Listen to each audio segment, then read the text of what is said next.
pues el tema son varios temas. Todo se puede englobar en uno. Podríamos llamarle en general los novísimos.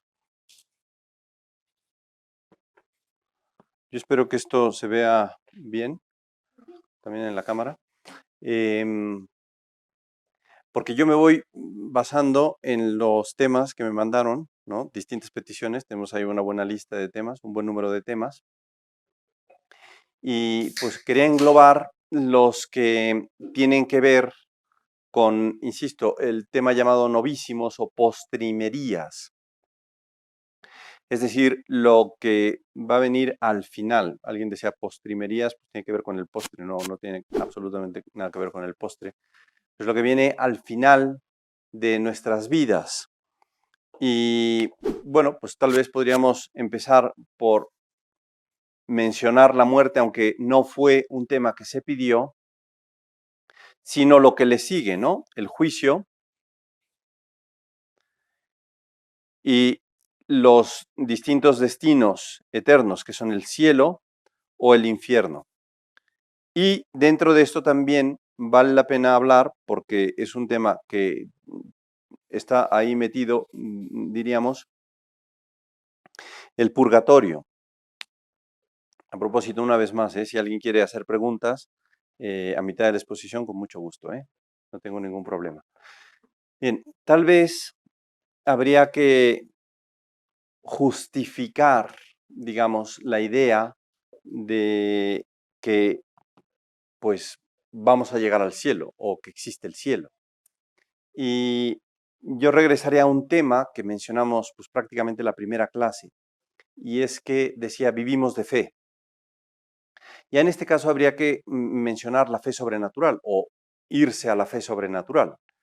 No regreso a todo aquello, pero sí recordando, decíamos que vivimos de fe, nos la creemos o creemos constantemente a la gente que pues, nos habla de los planetas, de otros países, de distintos conocimientos, matemáticas, filosofía, no se diga, ¿no? Cuando uno estudia filosofía, pues se cree todo antes de comprobarlo o demostrarlo. Y decíamos en aquella ocasión que hay una fe natural o humana y una fe sobrenatural o divina. Y aquí tenemos que dejar de lado la fe humana y tenemos que saltar a la fe divina, a la fe sobrenatural. Es decir, apoyados en lo que Dios nos dijo, apoyados en el testimonio de nuestro Señor, que no puede ni engañarse ni engañarnos, ya lo decíamos en aquella ocasión, creemos todo lo que Él nos ha dicho. Y quería empezar precisamente por la idea del cielo, porque nuestro Señor, ¿verdad? Pues nos lo promete. Decía, ¿cómo probamos la existencia del cielo?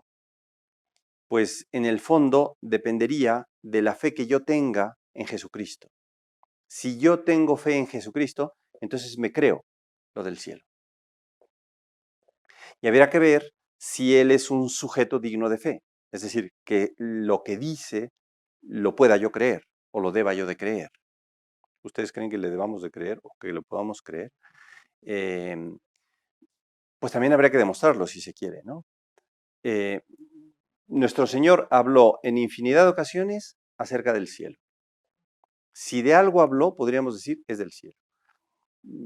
Hay quien dice, vino a rescatar a los judíos e instituyó un reino, como diciendo, o sea, esperábamos que rescatara, pero al final, pues parece ser que su enseñanza de todo lo que habló fue, en definitiva, un reino.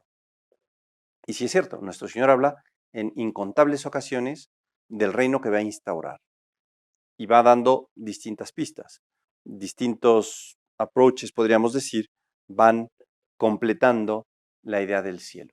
El punto es, ¿le puedo creer o no le debo de creer? Y si le creo ciegamente. Bien, pues habría que meternos en temas de cristología y pues tal vez afirmar que nuestro Señor es hijo mismo de Dios, es verdadero Dios y verdadero hombre, así lo dijo Él, así se reconoció Él, verdadero Dios y verdadero hombre, y empezó a hablar con esa autoridad. La gente decía, bueno, pero vamos a ver de dónde o por qué. No sé, por ejemplo, perdona pecados. ¿Por qué perdona pecados? ¿O de verdad que puede perdonar pecados? Bien, aquí me parece que el argumento de autoridad por el cual podemos creerle a nuestro Señor Jesucristo es que Él prometió que lo matarían y que resucitaría. San Pablo dice, si no hubiera resucitado, vana sería nuestra fe. ¿Cómo le creo yo a una persona que dice que va a resucitar y al final no resucita? Eso es absolutamente único en la historia de toda la humanidad. No ha habido un fundador de religión que diga, bueno, ¿saben qué? Pues me matan, pero a ratito regreso. No, ninguno. Y en ese sentido me parece que pues, es una prueba o un argumento que prueba la solidez de la doctrina católica pues qué tan verídica es la doctrina católica. Bien, bueno, pues nuestro Señor Jesucristo dice que va a morir, muere, dice que va a resucitar, resucita, y después sus discípulos lo ven irse a los cielos, asciende a los cielos. Bien, de manera que si Él habló del cielo y habló de una serie de cosas que se podrían haber probado, pues me parece a mí que tenemos cierta certeza, porque no lo hemos visto, y así funciona la fe. La fe es de lo que no se ve. Yo me creo que existen los planetas que me han dicho que existen. No he estado ahí, no viajaré ahí, no tengo pensado viajar a los planetas.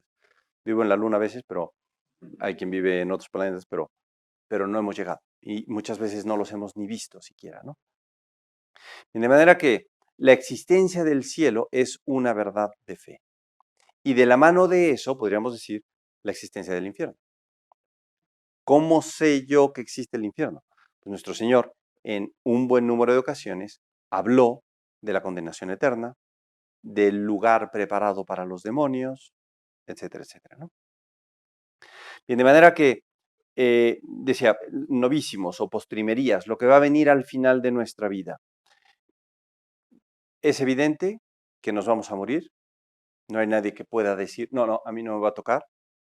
Tarde o temprano nos toca. Y después de la muerte, entendemos que viene un juicio. A propósito, alguien más pidió otro tema relacionado con el juicio. Aquí ya no dije, pero me referiría yo al juicio particular. Y luego también se pidió que se hablara del juicio universal, ¿no? Bien, de manera que morimos y ante la muerte vienen uno de dos destinos eternos, decíamos. O el cielo o el infierno. ¿Cómo sabemos que nos vamos a ir? Pues ya hablé de eso, ¿no? Porque nuestro Señor Jesucristo lo dice. De que llega, llega. Aquí querría hacer un paréntesis. Hace unos años salió una película y creo que luego pues es experiencia de algunas personas y probablemente lo habrán oído ustedes, pero salió una película, no me acuerdo exactamente cómo se llamaba, en la que juntaban una serie de casos de personas que las habían declarado clínicamente muertas. Entonces, pues este ya está muerto. Pues no sé, a lo mejor lo despachan para la morgue, y en la morgue se despierta, ¿no? Ve muertos a todos lados, de casualidad no le da un infarto y no se muere en ese momento, pero entonces pues sale de ahí. ¿Qué tanto tiempo estuvieron clínicamente muertos? Varía. Pero sí se han dado varios casos de testimonios de estas personas que dicen, yo vi un túnel y al final del túnel una luz acogedora. Vi que esa luz de alguna manera significaba cariño, amor. Iba yo en camino de esa luz cuando de repente, ¡pum!, abrí los ojos. Y otras personas, me acuerdo concretamente de aquella película, una señora que en su desesperación agarra el coche, se va a toda velocidad, llega a una carretera, sigue a toda velocidad, a toda velocidad, a toda velocidad, sube, sube, sube, sube, sube, y hasta que llega a un barranco, ¡pum!, se lanza con el coche, se quería suicidar, ¿no? Entonces se lanza con el coche, ¿no? Coche, pum, pum, pum, pum. Pasa alguien por ahí, ve el accidente, bomberos van, la recogen, está muerta la señora, está muerta. Y también regresa. Y después del regreso, ella dice, estaba yo en un túnel negro, frío, triste, de una amargura que no puedo yo definir. Y pues curiosamente, de repente, pues terminó y desperté.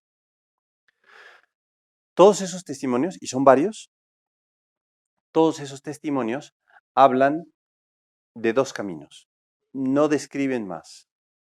Uno que era especialmente triste, amargo, de sufrimiento, de dolor, y el otro de mucha felicidad, de paz, de amor, ¿no? Bien, decía, esto, no sé, igual y pues lo pueden encontrar por ahí en YouTube, porque ahora hay de todo en YouTube, todo tipo de videos, todo tipo de evidencias de estas cosas, ¿no? Es posible que ustedes puedan encontrar gente que da esos testimonios. O sea, eso ya no es de fe, si se quiere. Eso es lo que le ha pasado a un buen número de personas y eso es lo que acaban diciendo. Bien, ¿en qué consiste el cielo? Pues puedo dar dos respuestas. Una es que no sé, lo siento, y la otra es que entendemos que es eso, la felicidad absoluta. Muchas veces se describe el cielo como un vivir para siempre con Dios. Un vivir para siempre me parece que de alguna manera también nos puede llevar a un me voy a aburrir.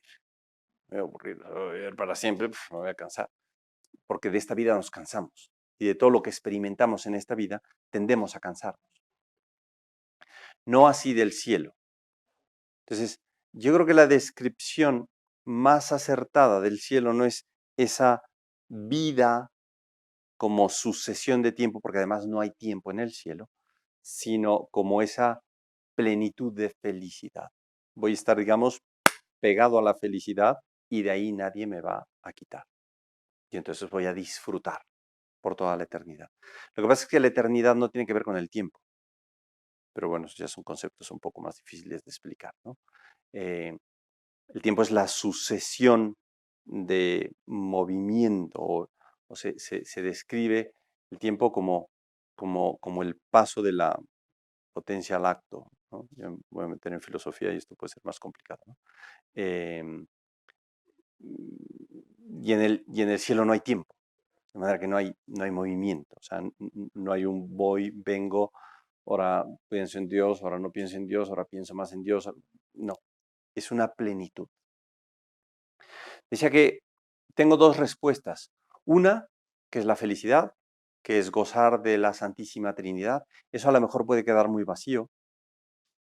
Habría que llenar el contenido, pues, explicando el misterio de la Santísima Trinidad, que es incomprensible. Cuando digo explicando, me refiero a darle vueltas. Creo que, bueno, ya lo dije en otra ocasión, ¿se acuerdan que hablé que las verdades de fe son inmensas y que la inteligencia puede captar verdades solo proporcionadas al intelecto? La verdad de Dios es una verdad infinita, de manera que la inteligencia no puede captar la verdad infinita de Dios. Sí puede, por otro lado, aplicar la inteligencia a una parte de la verdad del misterio y luego, por otro lado, a otra parte de la verdad y luego, por otro lado, a otra parte de la verdad. Y entonces se va extasiando, se va deleitando con la contemplación de esta verdad eterna. A eso me refiero cuando digo, habría que explicar la Santísima Trinidad, habría que hablar de la Santísima Trinidad exponiendo distintos aspectos para que aquello nos llene. No vengo yo aquí a hacer propaganda, pero tengo un libro de la Santísima Trinidad porque pues esto fue apasionante para mí y llené 900 páginas. De manera que pues, algo podría yo decir acerca de la Santísima Trinidad. Pero no me voy a entretener porque si no, no terminamos nunca. Pero, insisto, o sea, es la satisfacción o estar plenamente con el misterio más grande que existe, con Dios nuestro Señor, que es sinónimo de felicidad, que es sinónimo de alegría infinita, que no termina, ¿no? Bien, eso es una respuesta que de todas maneras se podría decir no nos acaba de llenar, porque mi descripción siempre va a ser pobre. Y ahí es donde entra la segunda respuesta. La segunda respuesta, pues, es de San Pablo, precisamente. A San Pablo, hay que tener en cuenta, me gusta, pues, hacer la introducción. A San Pablo lo leemos muchas veces con mucha facilidad. Yo creo que esto ya lo dije en otra ocasión, o ya no sé dónde llego yo las mismas cosas, pero bueno, ustedes perdonarán. A San Pablo le dieron chance de pasar por el cielo. Cuando leemos los escritos de San Pablo, hay que tener muchas veces muy en cuenta que lo que él dice tiene probablemente muchísima más profundidad de la que vemos en ese momento. En fin, el caso es que él lo reconoce. Dice, sé de un hombre, si en el cuerpo o fuera del cuerpo, no lo sé, Dios lo sabe, que hace 14 años, y repite, si en el cuerpo o fuera del cuerpo, no lo sé, Dios lo sabe, fue llevado hasta el tercer cielo. Y ahí vio, cada uno está así, ¿no? En vilo, ¿no? De lo que va a decir San Pablo, ¿no? Y ahí vio cosas que el hombre no puede repetir, San Pablo. Gracias, ¿eh? Gracias, qué amable. Uno se podría preguntar, ¿por qué San Pablo? O sea, por qué no repites? Nadie le prohibió repetir nada. Lo que pasa es que, y ahí es donde me parece a mí que esta respuesta puede llenar más, ¿no? Si nos sentáramos con San Pablo y le dijéramos, vamos a ver, ponnos un ejemplito. No, pues no hay ejemplo. Pues sí es cierto, no hay ejemplo.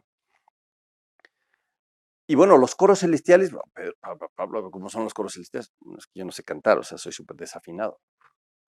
Oye, vamos a ver, ¿y la doñita esa que canta muy bien? No, pues ni la doñita que canta muy bien. O sea, esa es la cosa.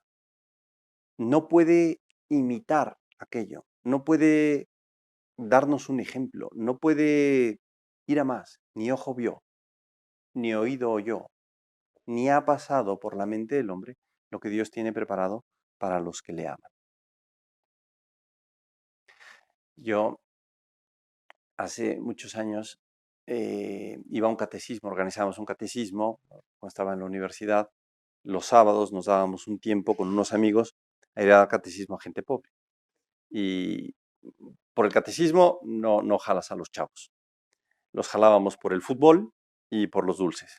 Entonces había fútbol y dulces y entonces sí venían los niños, ¿no? Y entonces, pues una vez un niño no quería ir, nos contó luego su mamá, ¿no? Que no quería ir y no quería ir y no quería ir. Y la mamá hacía de todo para que fuera el niño al catecismo, ¿no? Oye, es que es la final de fútbol. No quiero ir, mamá.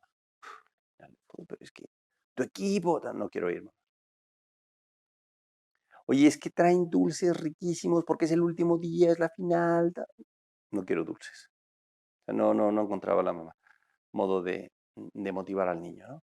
En algún momento dice, es que el tema del día de hoy del catecismo es lo máximo. El chavo, ¿de qué van a hablar? Van a hablar del cielo. No quiero ir, quiero que sea sorpresa. Le arruinó todo a la mamá, ¿no? Quiero que sea sorpresa. Eso le ayuda mucho a los niños, ¿no? Ahora ya no se hace, ¿no? Pero antes te decían, cierra los ojos y abre la boca. La cara de ilusión del niño, cuando le decías, cierra los ojos y abre la boca, es que empezaba ya a saborearse el niño, ¿no? A deleitarse de aquello, ¿no? Y claro, luego venía la sorpresa. Una cosa que realmente mueve a un niño es la sorpresa. La sorpresa. Desafortunadamente vivimos en un mundo tan material que ya no nos queda anhelo por la sorpresa. Yo no sé si estén muy de acuerdo conmigo o no, pero ya no tenemos mucho anhelo por la sorpresa. Porque a lo mejor la sorpresa es el siguiente iPhone. El siguiente iPhone. La sorpresa, siguiente iPhone. Es exactamente igual, con 2 píxeles más la cámara, o 3, o 300, o no sé cuántos, me da igual, ¿no? La sorpresa de otro coche. El coche nuevo con respecto al que tienes es prácticamente, si es más o menos del pelo, ¿no? Pues la misma, pues va a ser igual, ¿no? Tiene pantallita, tiene cámara, tiene foquito, me habla, me da masaje, no, ya, ¿qué más hace el otro coche? No hace nada. La sorpresa del cielo es algo que muchas veces no pensamos.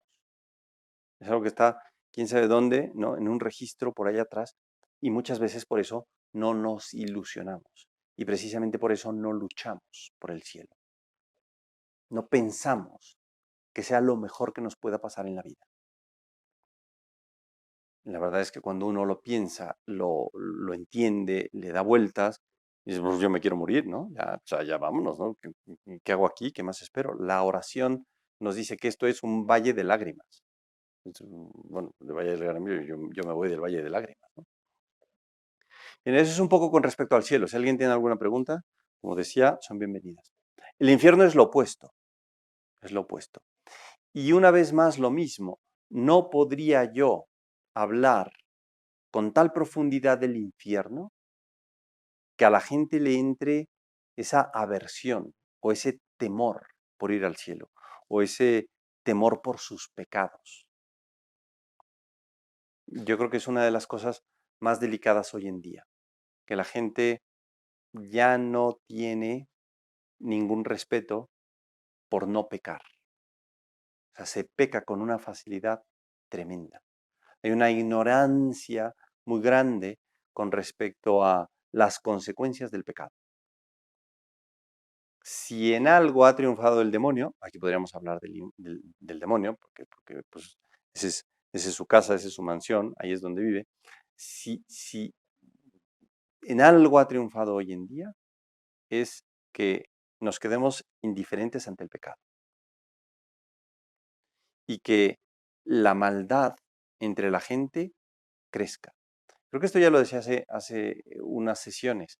Un paramédico que lleva pues, 30 y tantos años de ejercicio, que en una ocasión le preguntábamos, y vamos a ver, ¿tú notas diferencia entre los casos que atendías al principio de tu profesión y ahorita? Abismal, una diferencia abismal. Cuando él estaba en urgencias en el hospital, pues le podía llegar a un señor que le dieron un botellazo o que pues, después de romper una botella pues, se la clavaron por ahí, ¿no? Entonces, pues, tiene todo cortado el cuate, o que le dieron un batazo, o qué sé yo. Dice, ahora, pues ya no te llegan con una cuchillada, te llegan con 10 cuchilladas, te llegan con 4 balazos. Ahora le rompen la botella y se le encajan por todos lados. O sea, la hazaña y la maldad de gente que cruza esos límites ha crecido muchísimo. Yo sí estoy convencido de que en muchas de esas ocasiones es bastante satánico el asunto. O sea, si lo quería matar, pues ya lo mató. Pero matarlo y descuartizarlo y mandarle las partes a la familia, ahí va la cabeza, ahí van los brazos. Es una hazaña y una maldad que en el fondo, insisto, no le hacen más mal a la persona porque ya la mataron. Pero sí fomenta el odio por el otro lado. Y en ese sentido, eso es como lo más propio del demonio. Dice Santiago en una de en su epístola, ¿no? El apóstol Santiago que escribió una epístola, que los demonios también creen y se estremecen, ¿no? Es una frase que hay que explicar porque habíamos hablado de la fe, ¿no? Y cómo creemos una serie de cosas. Entonces, claro, el demonio no conoce a Dios, lo conoce mucho mejor que nosotros. Habría que meterse en el modo de conocer de los ángeles. Nosotros conocemos por procesos discursivos. vamos de un paso al siguiente, al siguiente, al siguiente, al siguiente. Vamos aprendiendo poco a poco. Años de primaria, años de secundaria, años de preparatoria, años de carrera. El demonio no. El demonio y todos los ángeles. Porque para el caso, la inteligencia angélica no se afectó en el momento de la caída. O sea, Dios nuestro Señor creó a todos los ángeles juntos. Creo que eso ya lo dije en otra ocasión, ¿no? En la Biblia, el Génesis dice, en el principio Dios creó el cielo y la tierra, y por el cielo, entendieron los padres de la iglesia, todo el mundo angélico. Entonces, ahí están todos los ángeles, y de repente unos cuantos pecan y se van al infierno, y otros son fieles y se van al cielo.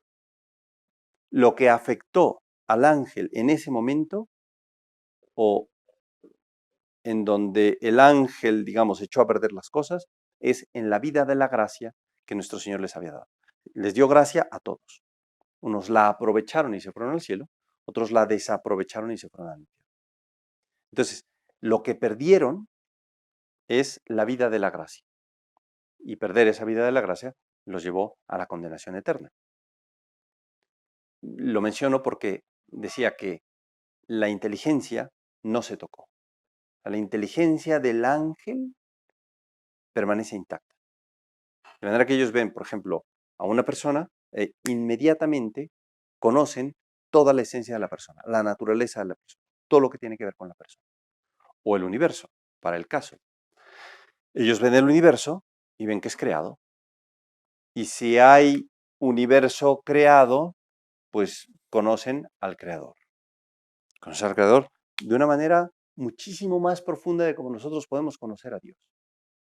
Nosotros a veces nos maravilla una catarata, una noche estrellada, un atardecer, y a lo mejor reaccionamos, qué grande es Dios, ¿no? Qué grande es Dios.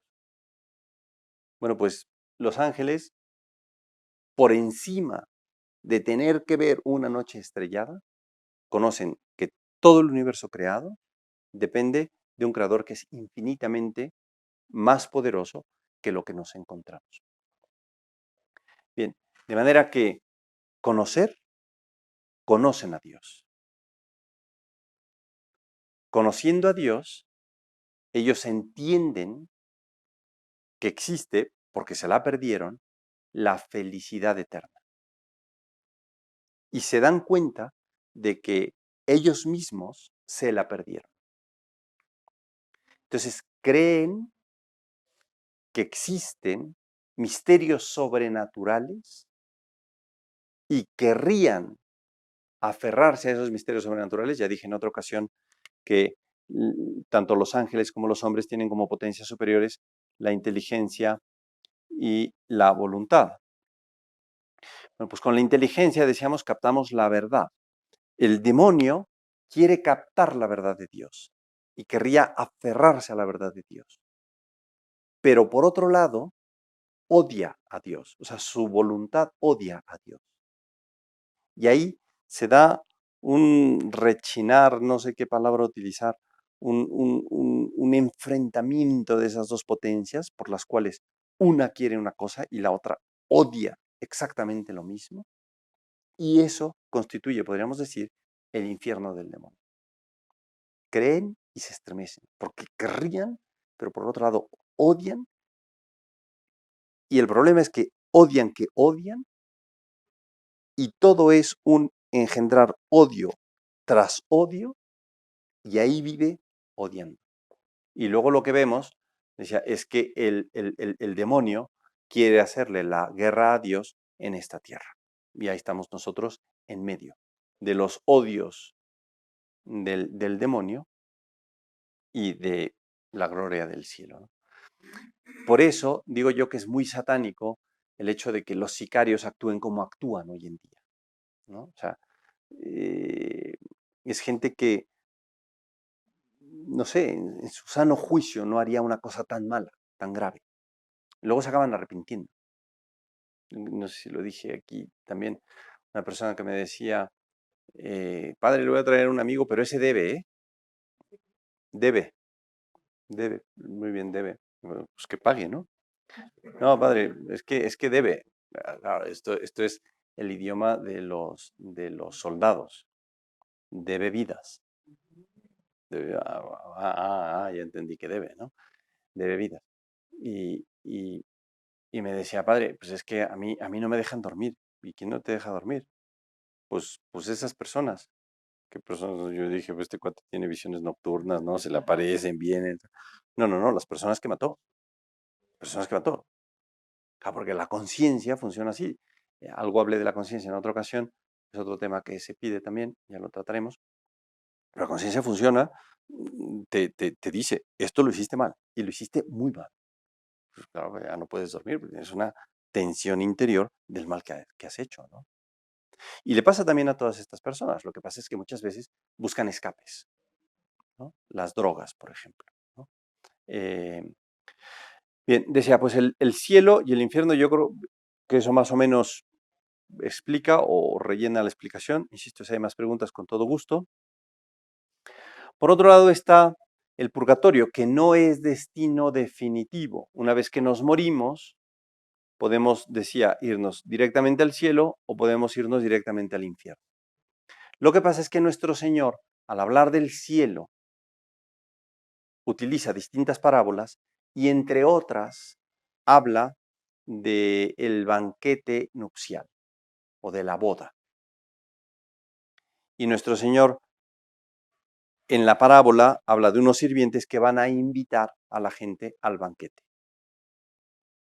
Y en una de ellas hay un fulano que llega sin estar preparado. No está vestido para la ocasión. No puede estar ahí porque le falta estar adecuadamente vestido. Entendemos que ese entrar al banquete supone que uno esté perfectamente preparado. La Iglesia cree en la existencia del purgatorio. ¿Por qué? Porque como nuestro Señor es todo amor, el único que se le pega es el que ya se convirtió en todo amor. Y el que en su vida no es todo cariño, todo amor, todo bondad, tiene que purificarse. Y eso es el purgatorio. Es un estado en el cual el alma, después de la muerte, si murió en estado de gracia, va a parar al purgatorio a purificarse. No es fácil hablar del purgatorio porque muchas veces se ha concebido como, pues, decir, el infierno es pues un horno a grados infinitos de temperatura en donde te achicharras y el purgatorio pues es otro horno, pero pues no grados infinitos, ¿no? Pero también te das una buena achicharrada, ¿no? Porque pues ahí te tienes que purificar. No es exactamente así. E insisto, no es fácil describirlo porque se ha querido pensar en el purgatorio como un lugar. Y no es lugar, porque en el momento en que el alma abandona al cuerpo, el alma siendo de naturaleza espiritual, no necesita lugar en el cual estar. El cuerpo sí, y nuestra alma está en nuestro cuerpo, y nuestra alma camina hacia donde camine nuestro cuerpo. O sea, llevamos al alma a donde quiera que nos movamos. A propósito, llevamos el alma en las manos. Y cada uno dice, yo deposito esta alma en el cielo o la deposito en el infierno. Pero llevamos el alma en la mano. Y va a llegar un momento en el que pues llegará esa alma a ese destino definitivo. Bueno, pues esa alma, en cuanto sale del cuerpo, pues ya no hay dónde. Ya no hay dónde, no hay lugar, no hay ubi, no hay dónde localizar. Entonces es un estado, es más propio decir que es un estado de purificación.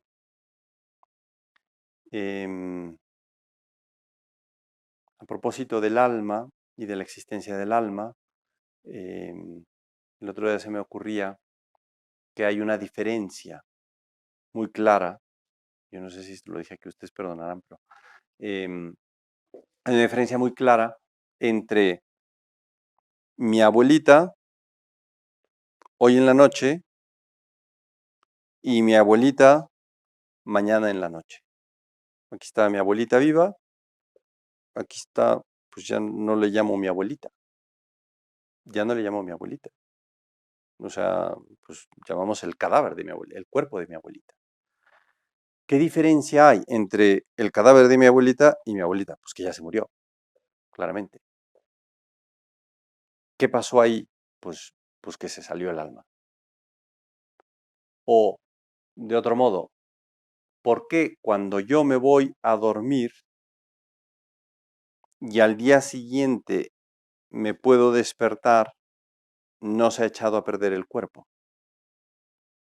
O, en el otro caso, me voy a dormir y al día siguiente no me puedo despertar y se está echando a perder el cuerpo. ¿Qué conserva al cuerpo? Pues aquello que lo mantiene vivo, porque una vez que está muerto se echa a perder el cuerpo, ¿no? Bien, pues esa diferencia entre acostarse y levantarse y acostarse y no levantarse, porque hay una diferencia clarísima, es que el alma abandonó el cuerpo, ¿no? Bien, pues esa alma que va a llegar al cielo o al infierno, ¿no? Concretamente en el caso del cielo, pues tiene que ser purificada de todo aquello que no está purificada, decía, ¿no? En el cielo todo es caridad. Si yo vivo con caridad en todo momento, podré entrar al cielo.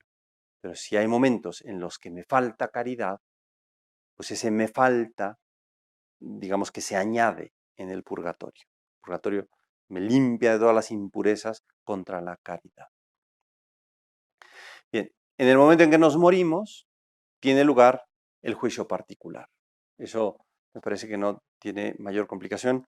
Es una especie de balanza y el juicio se hace en base a nuestras obras, a nuestros actos.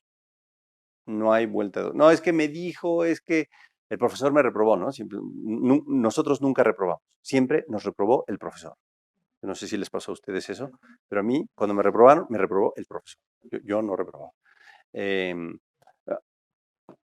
Tiene lugar el juicio. En el juicio, pues, se pone en la balanza todo lo bueno que hiciste y todo lo malo que hiciste.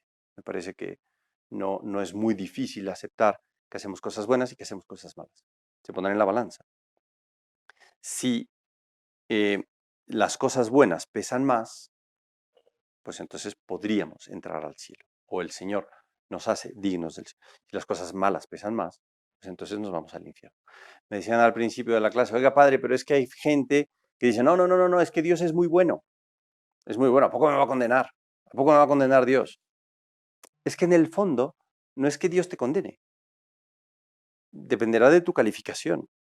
Porque lo objetivo del punto es ese.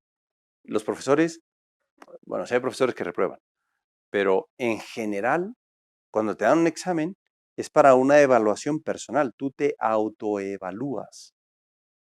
Yo saqué 8, yo saqué 10, yo reprobé. Digo, si somos sinceros, eso es el bottom line, ¿no? O sea, hasta ahí podemos llegar. El juicio es eso. El juicio es eso. O sea, tú te revisas a ti mismo. Nadie va a decir, oye, no, pues la regaste aquí. No. Se va a presentar todo delante de ti. Y yo creo que de alguna manera la condenación es una autocondenación. O sea, que uno mismo se dice a sí mismo, sin posibilidad de echar culpa, no, pues reprobé. No es tanto que Dios nos condene. Al principio me decían, no, padre, pero es que cuando yo daba clases, pues las niñas me decían, no, pero es que es muy bueno, ¿cómo me va a reprobar? O sea, es que es muy bueno, pues sí, pero es justo. Y veremos la justicia de Dios porque entenderemos que lo más propio es que se haga justicia. Bien, de manera que el juicio particular consiste en eso, en un ver todas nuestras obras y de alguna manera darnos una calificación. Padre, bueno, nada más preguntarle algo. San Juan dice que al final seremos juzgados en el amor, ¿no? Entonces, más que en hacer muchas cosas, es en amar, porque también podemos decir, es que yo amo mucho a Dios, ¿no? Y soy terrible. Es expresar a través de lo que se hace el amor que se tiene a Dios.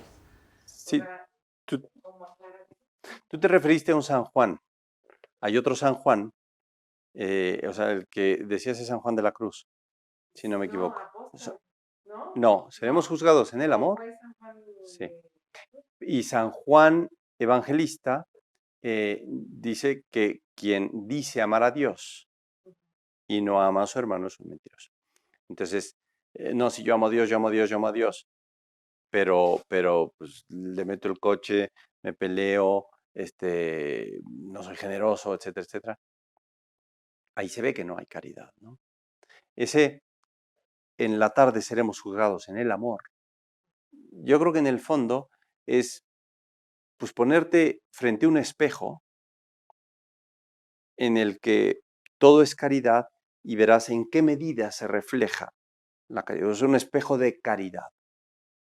Y si toda mi vida es caridad, entonces me reflejo.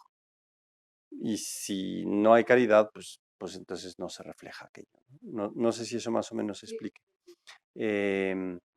Porque sí, en definitiva, todo depende de la cantidad de amor de Dios que tengamos. Y la cantidad de amor de Dios que tengamos también se manifiesta en el amor al prójimo, lo dice San Juan, ¿no? Bien. Una vez que muera todo mundo, una vez que sea juzgado todo mundo en el juicio particular y que esté definido el destino eterno, cielo o infierno, va a tener lugar un juicio universal. A veces la gente se pregunta, ¿por qué?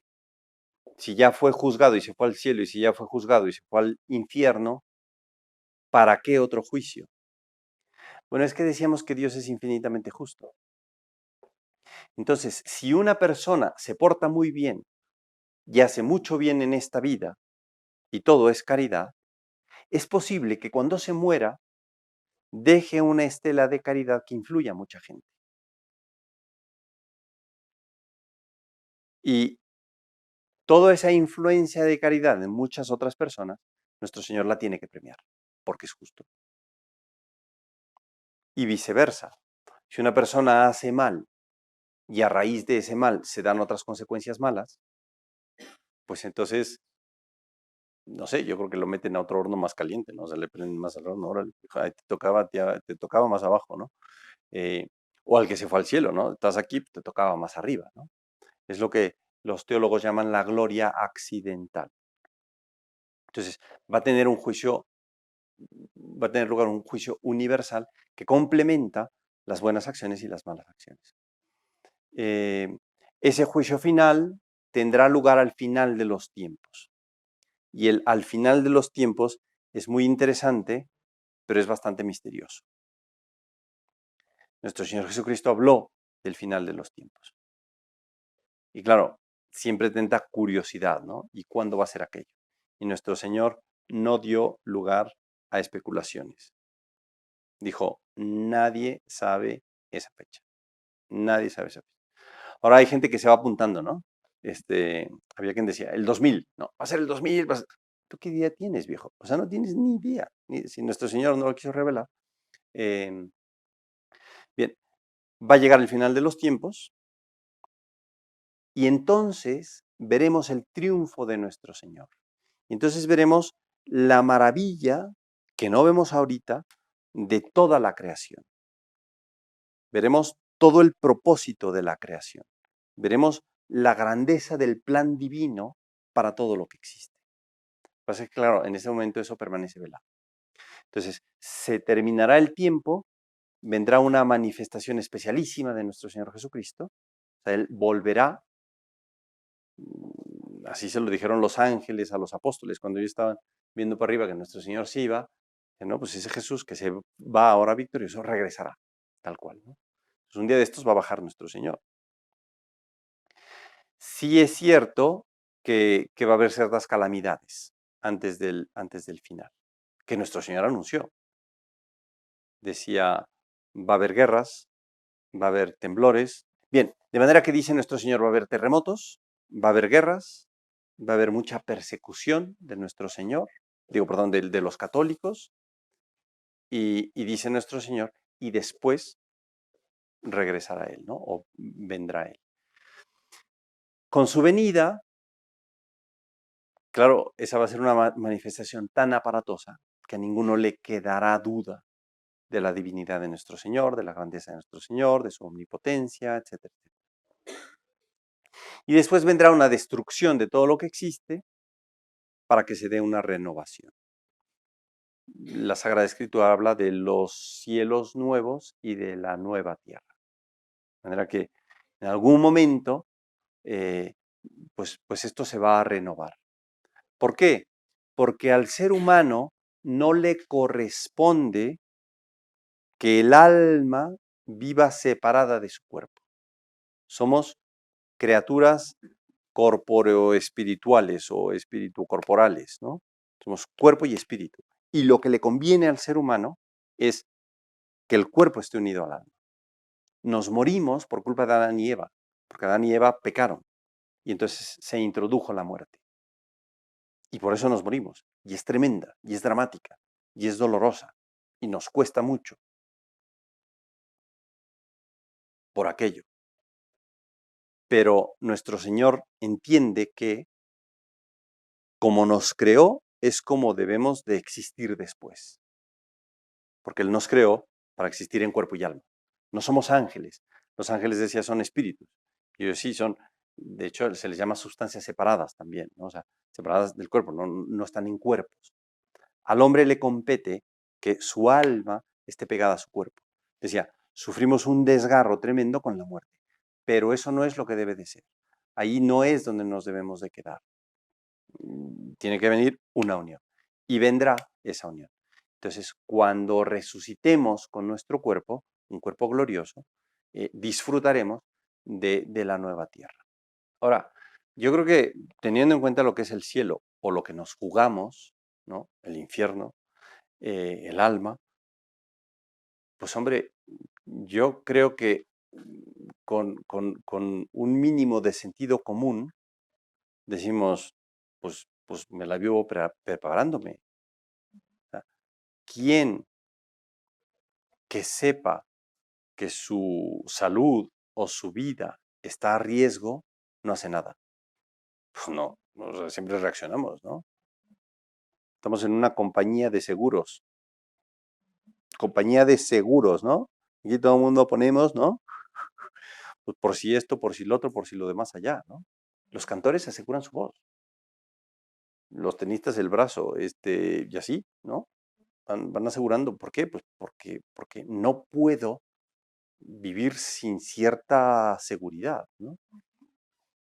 De cara a la vida eterna, pues sí, lo mejor es portarse bien. Además de que te va mejor portándote bien. Es decir, no te evitas muchísimos problemas. La vida ya tiene muchos problemas de suyo, ¿no? Portarse bien te da también mucha paz interior. Entonces, sí, uno se la puede jugar al último momento y arrepentirse en el último momento. Y yo creo que lo mejor es prepararse arrepintiéndose, ¿no? Para ir saldando cuentas, ¿no? Ese me puedo ir al purgatorio, no sé, por pecados de un año. Bueno, ¿y por qué no voy y me confieso? Y entonces, pues ya cancelo lo de este año, entonces ya borrón y cuenta nueva, ¿no? Esa es la maravilla de la confesión, es borrón y cuenta nueva. O sea, si efectivamente nos arrepentimos de todo y pagamos o purgamos, porque se puede purgar en esta tierra, ¿no? Si lo hacemos en esta tierra, pues al final te mueres y vámonos, ¿no? O sea, no cuentas pendientes, ¿no? ¿Qué va a pasar ahí? Bueno, a Dios no lo engañamos. A Dios no lo engañamos. O sea, tú dijiste, es mala, mala, mala, mala. Pero va a misa y se confiesa. La confesión no es el acto que tiene lugar entre el penitente y el sacerdote. La confesión es el acto que tiene lugar entre el alma y Dios.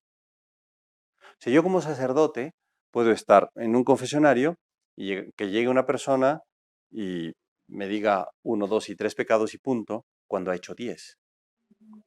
Yo no sé qué ha hecho los otros 7. No se arrepiente de los otros 7. No me habla de los otros 7. No confiesa los otros 7. ¿Te arrepientes? Sí. Ah, pues muy bien. ¿Y le doy la absolución? ¿Quedaron perdonados sus pecados? No. No.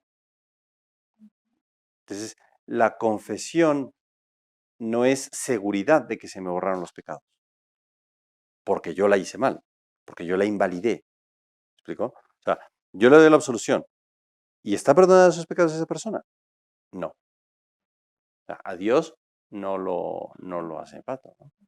Es que habrá que ver qué pasa allá adentro, ¿no? De esa alma, de la confesión, etc. ¿Y puede existir un perdón sin la confesión? O sea, si al final del día, como no engañamos a Dios, igual yo me arrepiento en el último momento, pero en ese instante no me puedo confesar, y me imagino que funciona igual, ¿no? Sí, porque es un tema muy bonito, ¿no? Todo, cómo funciona la gracia, cómo Dios nuestro Señor nos da la gracia. Y es que estoy pensando varias cosas al mismo tiempo, pero bueno. El arrepentimiento de los pecados en ese último momento se podría decir que incluye el deseo de la confesión. ¿Por qué? Yo estoy diciendo, yo le quiero pedir perdón a Dios de todo. Tú dices, es que no pude confesarme, pero es que querías. ¿Me explico? Entonces, ese deseo de confesar los pecados en el último momento, porque uno se arrepiente y porque le quiere pedir perdón a Dios, y se muere, entiende la iglesia, pero luego ya son cuentas que Dios, ¿no? Entiende la iglesia que es suficiente para el perdón. Porque ahí también confiamos en la misericordia divina, ¿no? Si al final no se pudo, pero no es que no hubiera querido, pues si quiso y no se pudo, entendemos que Dios nuestro Señor le conmuta aquello por gracia, ¿no? ¿Cuándo surgió realmente la confesión? ¿O se puede confesar uno mismo y arrepentirse y al fin? Ya. ¿O es necesario un sacerdote? Ya. Vamos a ver, a grandes rasgos habría que decir que es necesario un sacerdote. La institución de los sacramentos son 7 sacramentos, uno de ellos es la confesión. La institución de esos sacramentos tiene lugar durante la vida de nuestro Señor.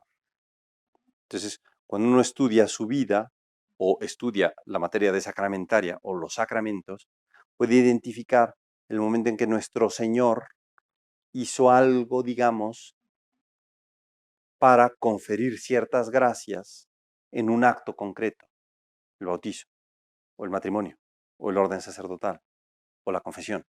Entonces, tú revisas, y ¡pum! Aquí está el momento en el que nuestro Señor está queriendo instituir el perdón de los pecados, o la confesión, reconciliación, penitencia, como se le quiera llamar. Tiene varios nombres. Entonces, nuestro Señor en algún momento les dijo a los discípulos, a quienes le retuvieren los pecados, les quedarán retenidos. Y a quienes les perdonaren los pecados, les serán perdonados.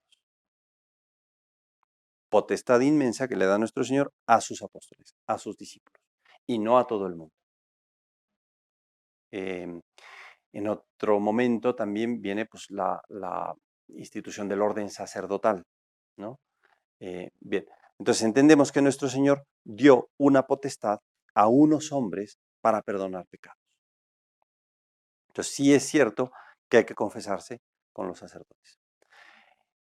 Hay que entender, y luego eso es muy interesante ver cómo evoluciona aquello, hay que entender que los sacramentos,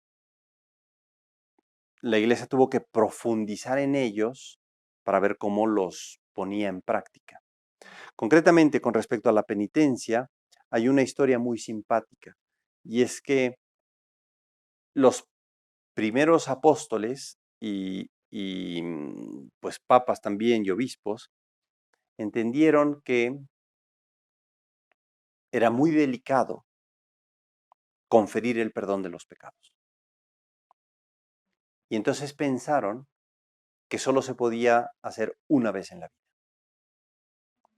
Claro, entonces tenías una comunidad de católicos tremendamente practicantes. Se portaban muy bien, muy bien. Entonces funcionaban. Empezó a darse el caso porque hubo persecuciones. Los primeros 3 siglos son de persecución de la Iglesia Católica, una persecución sistemática. Se llegó al extremo de que los ponían en fila a todos los católicos y les ponían un ídolo y un caldero con carbón y junto había un recipiente con piedritas de incienso. Entonces, pues si le echaban incienso al ídolo, entonces estaban honrando al ídolo. El incienso siempre se ha ofrecido a los dioses, o a Dios o a los dioses. Entonces decían, pues le echas incienso a este Dios. Y formaban todos los católicos. Si llegaban a un pueblo, sacaban a todos en fila. ¿Echas la piedrita? No, te matamos. ¿Piedrita? No, te matamos, te matamos, te matamos, te matamos. Querían acabar con la religión. Hubo quien echó la piedrita siendo católico. Y luego iba con el padre y, oye, perdón, padre, pues es que eché la piedrita, pues es que estaba jugando mi vida. Pues sí, pero pues si te hubieras jugado la vida, tu mamá, tu primo, tu hermana, ahí murieron y tú, paquetón, ¿no? No, padre, pero es que se cuenta que no, como se cuenta, oiga, y no hay perdón de los pecados, el Señor dijo que había perdón de los pecados. Pues sí, pero ahora hasta el final de tu vida haces penitencia. O sea, lo que hiciste es tan serio que haces penitencia toda tu vida. Y al final de tu vida, pues te damos la absolución. Entonces, se empezó a administrar una sola vez en la vida. Con el tiempo, teólogos empezaron a reflexionar al respecto. Dijeron, bueno, vamos a ver, o sea, si somos una naturaleza pecadora, si también dice en la Sagrada Escritura que el justo cae 7 veces, peca 7 veces. O sea, ¿cómo le vamos a hacer? O sea, si no, pues vamos a... Y empezaron a frecuentar la administración de la penitencia. Y luego dentro de eso hubo sanciones muy concretas, ¿no? O sea, para el que echó incienso, oye, pues mira, 1500 rosarios, ¿no? O sea, ya de mínimo. Bueno, todavía no existía el rosario, ¿no? Pero, pues, te vas de rodillas de aquí al Santo Sepulcro, vete a saber, ¿no? Entonces ponían penitencias muy grandes. Pero entonces, claro, había libros para que no hubiera sacerdotes más barcos, ¿no? Entonces, pues ahí le iban diciendo, oiga, padre, esto, ya buscaba, pues muy bien, esto, súmale. ¿Cuál otro? Bueno, él te iba sumando la penitencia, y luego tenía una super penitencia, ¿no? Porque era el libro, ¿no? Con el tiempo se fue practicando más, se fue, digamos, abriendo la posibilidad de que la gente pudiera acceder, porque insisto, con la evolución teológica, con pensarle más acerca de aquello, dices, pues no, o sea, nuestro Señor está dispuesto a perdonar, pues vamos a ir con más frecuencia, ¿no? Sí hubo un momento en que la iglesia estableció que se debería de ir a confesar una persona por lo menos una vez al año. Ese es el mínimo. Uno puede confesarse 2, 3, 4, 5, 10, 12 veces al año, una vez al mes, o una vez cada 2 semanas, una vez cada semana, o todos los días. Ahí no hay límite, ¿no? Pero eso del Papa querer saber cosas, no. Y yo diría que no también porque el sacerdote no utiliza en absoluto el secreto de la confesión. Es decir, es como si él mismo no lo supiera.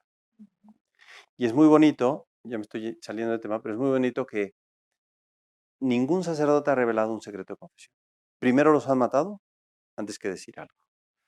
Entonces esa historia de que el Papa quería saber, no porque, insisto, a la persona que se le confiesa no hace uso de ese secreto para nada. Pero ¿qué pasa con mi amigo judío, con mi amigo que tiene otros preceptos, incluso que cosas que pudieran ser incluso más malas o mucho más cosas que cuidar y otros mucho menos, ¿no? Entonces, este tema de la moralidad me interesaría un poquito ahondarla más porque qué es bueno, qué es malo en función de qué, hasta cuándo, etc. Ya. Los grandes temas, podríamos decir, los llega a conocer toda conciencia infaliblemente. Y cuando digo toda conciencia, es la conciencia que está dentro del judío y del musulmán y del budista y del confucionista y del católico. O sea, hay una que se llama ley moral natural. Y esa ley moral natural la conoce todo hombre en todo tiempo. Y es inmutable. O sea, tú te vas a hace 500 años y le preguntas a un chavo de 7 años, ¿robar está bien o está mal? No, está mal. Te vas a hace 1500 años, ¿robar está bien? No, está mal. Te vas a dentro de 2000 años, oye, ¿matar está bien o está mal? No, está mal. Entonces, eso es a grandes rasgos la los grandes principios de la moral o la ley moral natural, conocida por todas las conciencias, porque es una ley que Dios nuestro Señor nos ayuda a descubrir y que pone también en el interior de la persona, ¿no? O sea, la ley moral natural se desprende de la ley divina y se corresponde con los 10 mandamientos. De manera que nuestro Señor nos los reveló y entonces los conocemos porque Él los dictó y además los conocemos porque la conciencia los puede descubrir. Matar, robar, decir mentiras, en general lo conocemos. Habiendo dicho eso, sí es cierto que el ambiente le puede llevar a ciertas personas a tergiversar el juicio de la conciencia o ver como buenas cosas que en realidad son malas.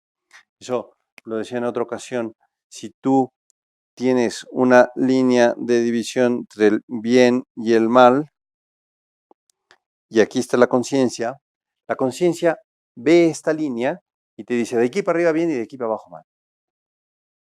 Eso es impepinable, podríamos decir. Lo que pasa es que, como decía, según el ambiente en el que viva la persona, puede ir modificando el juicio de su conciencia. La conciencia va juzgando. Es un juicio que va haciendo la conciencia. Entonces la conciencia puede pasar esta línea aquí abajo. ¿Qué pasa si la conciencia pone esta línea aquí abajo? Que todo esto que en realidad es malo, para ellos o para esta persona está por arriba de la línea. Y entonces cree o piensa, dice que todo esto es bueno y que solo lo que está para acá abajo es malo. Y viceversa, hay gente que puede pasar la línea más arriba y entonces decir, bueno, esto en realidad está bien, esto está mal. Oye, no, un momento, en realidad esto está bien. Sí es cierto que se puede dar a eso y que llegamos a eso, ¿no? Y ahí tendríamos que hablar de la necesidad de la formación de la conciencia. Pero como te digo, o sea, en línea de principio, los grandes temas de la moralidad en general son conocidos tal y como deben de ser conocidos por todo el mundo. Porque digo, hay morales absolutas, como bien comenté, y luego fueron, por ejemplo, el tema de ir a misa, ¿no? Es decir, antes Sí. yo no tenía que ir a misa y no pasaba nada. Ahora, pues ya con el conocimiento, es aparte un mandamiento dentro de la ley de Dios, que no necesariamente pudiera estar en una moralidad absoluta, si yo no fuera cristiano o católico, ¿no? Ya. O incluso hasta cierto punto, y es un tema complicado, ¿no? Pero el propio adulterio, ¿no? Antes la gente pues era polinómica y no pasaba mayor tema. Incluso muchas veces hoy día se sigue manejando esa cultura. Sí, el no pasaba mayor cosa hay que matizarlo, pero eran conscientes de que no era lo mejor o incluso que no era bueno. Bueno, tú imagínate, o sea, este señor con 4 esposas. Digo, no sé, yo no tengo esposa y las esposas son muy honorables y son muy buenas, son muy santas, pero no se iban a poner celosas. Oye, es que contigo pasa más tiempo. No, contigo. Pum, se empiezan a jalar el pelo, pellizcarse, patearse, ¿por qué se están peleando? No, pues no por nada, como que no por nada, ¿no? O sea, sí se complica. Y viceversa. Si una tiene 3 esposos, pues, o sea, sí se entiende que aquello no está bien. Iba a decir otra cosa con respecto a tu pregunta. La misa. Es interesantísimo. Yo leía un texto de Benedicto XVI no hace mucho, en el que él de alguna manera explicaba y decía, miren ustedes, con otras palabras, lo que ha venido a pasar con la misa. Si nos vamos al año 300, 200, que decía yo que hubo tantas persecuciones de la iglesia, pasó que en una ocasión, bueno, o sea, nadie puede celebrar misa, o si celebraban misa, los ajusticiaban a todos y los mataban a todos. Entonces pasó, pues se cuenta en los anales de la historia, que en una familia estaban celebrando misa, en casa de una familia, porque así es como se celebraba, ¿no? En una casa estaban celebrando misa. De repente llegaron ahí los soldados romanos ¿Qué están haciendo ustedes? ¿Qué están haciendo ustedes? Y pum, a la cárcel todos y los van a matar. ¿Qué no sabían? ¿Que esto no se podía? No, pues sí, saber sabíamos. Entonces, ¿por qué lo hicieron? Y la respuesta dice, es que sin esto no podemos vivir. Sin el domingo, sin la celebración del domingo, no podemos vivir. Sin la fracción del pan, sin la Eucaristía, no podemos vivir. Ahí empezó todo. Con un, sin esto yo no puedo vivir. Sin esto yo no funciono.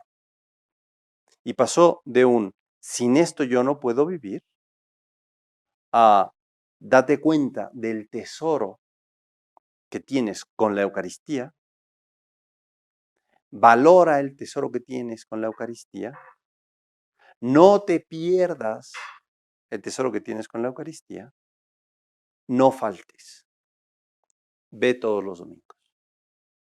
Decía el Papa, es una evolución desde una necesidad hasta una obligación. Pero la Iglesia no te quiere poner o imponer una obligación para echarte a perder el domingo. Te quiere imponer la obligación en el fondo para que no se te olvide que sin el domingo no puedes, o sin la celebración, sin lo propio del domingo, que es la misa. Entonces, claro, aquí el punto es la visión reduccionista a la que hemos llegado. Tengo que ir a misa el domingo. Si lo explicáramos bien, si habláramos, pues eso, con toda la riqueza con la que se puede hablar de la Eucaristía, no nos la perderíamos. Ya para no monopolizar de la línea que puso en la conciencia, ¿no? Que uno la puede subir o la puede bajar dependiendo de la propia educación dentro de la conciencia. De muchas cosas, de muchos factores. También es relativa a las posibilidades que tiene uno de educar. También. Entonces, si yo estoy suponiendo la de que está abajo a media tabla y en mi concepción de moralidad, y ahí la estoy relativizando hasta cierto punto, pero pues yo me porté siempre arriba de mi línea, digamos, de lo que yo creía que estaba bien, y dentro de las posibilidades de educación. ¿Qué va a pasar a la hora del juicio? Al que le corresponde juzgar es a otro. Entonces ya no te puedo yo resolver. Pero entendemos que si la persona actúa de buena fe, que eso es lo que luego la moral nos pide, que no actuemos en contra de la propia conciencia. Fíjate tú, si esta persona tiene la línea aquí abajo, si actúa en contra de la propia conciencia, es decir, de aquí para abajo, sabe que está mal. Sabe que está mal. Pero si en buena fe hace esto, no sabiendo que está mal o no pensando que está mal, nada le recrimina. No tiene ningún cargo de conciencia. Oye, ¿te portaste mal? ¿Dónde? ¿Cuándo? ¿Cómo? ¿A qué hora? ¿Me porté bien? No, pero es que en el fondo te portaste bien. Pero me quise portar bien. Te portaste mal, pero me quise portar bien. Por ejemplo, concretamente, con mucho católico de hoy en día que no sabe, de verdad algunos, que faltar a misa los domingos puede ser un pecado grave. Y entonces, pues el domingo, el otro día me decían unas personas, nosotros, padre, vamos todos los domingos a persignarnos a la iglesia. Llegan, ¿no? Braille, Hijo, Espíritu Santo, ¿eh? Ya vamos, ¿no? Ya se presionaron, entraron, se presionaron, vámonos. ¿Se están portando bien? ¿Están yendo a mí, yendo el domingo a la iglesia, no? Venimos a la iglesia, nos presionamos, ¿no? Agua bendita, ¿no? A lo mejor todo el mundo agua bendita y ya vámonos. Ante la ignorancia, la iglesia no te va a condenar. Y entendemos que nuestro Señor tampoco, ¿no? Sin embargo, hay culpable y no culpable. Sí, exactamente. Si es una ignorancia inculpable, entonces sí. Pues si es una ignorancia culpable que podías haber vencido, pues entonces sí. O sea, la persona que dice, no, pues igual yo oí por ahí que sí hay que ir a misa todos los domingos, pero mejor ni me meto, ¿no? O sea, déjale, ¿no? Ni le muevas, ¿no? Es que si no, se nos va a complicar la existencia. No, pues sí, pues culpable. Muchísimas gracias, ¿eh? Gracias por su atención. Nos vemos el próximo mes. Muchas gracias.